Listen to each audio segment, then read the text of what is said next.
સુરતના કોટ વિસ્તારમાં વધુ એક જર્જરિત મકાન ધરાશાયી થતાં ચકચાર મચી જવા પામી છે.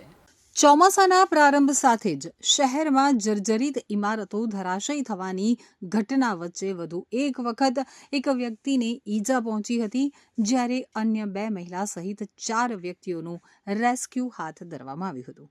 તો બીજી તરફ ઘટના અંગેની જાણ થતાં જ ફાયર વિભાગનો કાફલો ઘટના સ્થળે ધસી ગયો હતો. હાલમાં મહાનગરપાલિકાની ટીમ દ્વારા પણ ઘટના સ્થળે પહોંચ્યા બાદ કાટમાળ હટાવવાની તજવીજ હાથ ધરવામાં આવી છે.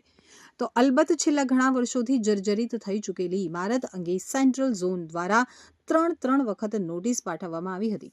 સુરતના સેન્ટ્રલ ઝોન વિસ્તારમાં આવેલ ગોલવાડ ખાતે 5 ભીત શેરીમાં આજે 2 માળનું મકાન જમીનદોસ્ત થઈ ગયું હતું. છેલ્લા ઘણા સમયથી પડવાના વાંકે ઉભેલું મકાન આજે ધરાશયી થતાં તેમાં વસવાટ કરતા 4 રહેવાસીઓના જીવ તાળવે ચોંટ્યા હતા. જોકે ગ્રાઉન્ડ સહિત 2 માળનું મકાન ધરાશાયી થવાની ઘટના સમગ્ર પંથકમાં વાયુવેગે પ્રસરી જતા મોટી સંખ્યામાં લોકોના ટોળા ઘટના સ્થળે પહોંચી ગયા હતા. તો બીજી તરફ ઘટના અંગે જાણ થતાં જ ફાયર વિભાગનો કાફલો ધસી ગયો હતો. ઘટના સ્થળે પહોંચેલા ફાયર વિભાગના જવાનો દ્વારા તાત્કાલિક મકાનના કાટમાળમાં ફસાયેલા 40 વર્ષીય વસીમ અબ્દુલ રઝાક શેખનું રેસ્ક્યુ હાથ ધર્યું હતું, જેને પગના ભાગે ઈજા પહોંચતા 108 એમ્બ્યુલન્સ દ્વારા હોસ્પિટલમાં સારવાર અર્થે ખસેડવામાં આવ્યા હતા.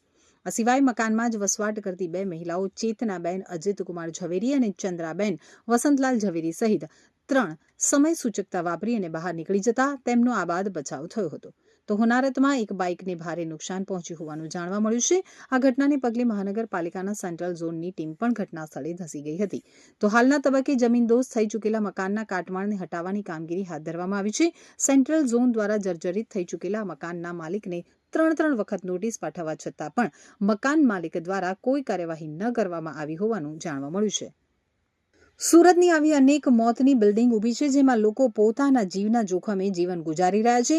સુરતમાં બિસ્માર થઈ ગયેલી 1563 જેટલી મિલકતોની મરામત કરવાની બાકી છે અને 91 મિલકતો અતિ બિસ્માર સ્થિતિમાં છે, જે વરસાદ જેવી સ્થિતિમાં ગમે ત્યારે ધરાશાયી થઈ શકે છે.